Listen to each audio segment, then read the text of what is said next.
Ito pong nakikita nyo ngayon, ito po yung isang guro na gumawa ng kwento para pagtakpan yung nangyaring pagkamatay ni Zara kay Rina.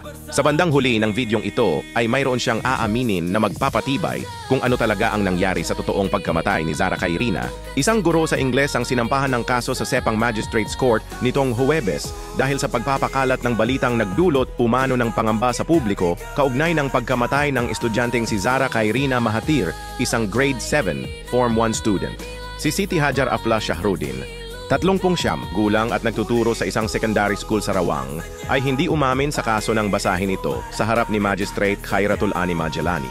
Inakusahan si Siti Hajar na nagpost sa TikTok account na siya abrinda ng isang pahayag na maaaring magdulot ng takot o pangamba sa publiko at posibleng mag-udyok ng pagkakasala laban sa kaayusan ng publiko bandang 1:20 ng hapon noong Agosto 6.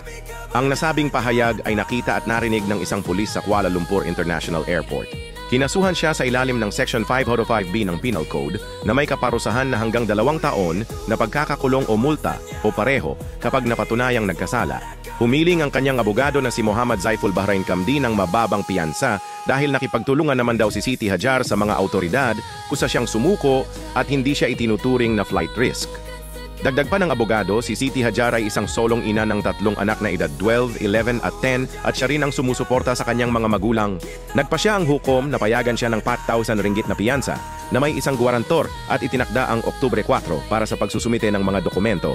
Noong Lunes, ibinunyag ni Home Minister Datuk Seri Saifuddin Nasution Ismail na inamin mismo ng guro na sinabi niyang namatay si Zara kay Rina matapos umanong ilagay sa washing machine isang pahayag na ginawa lang umano para sa content.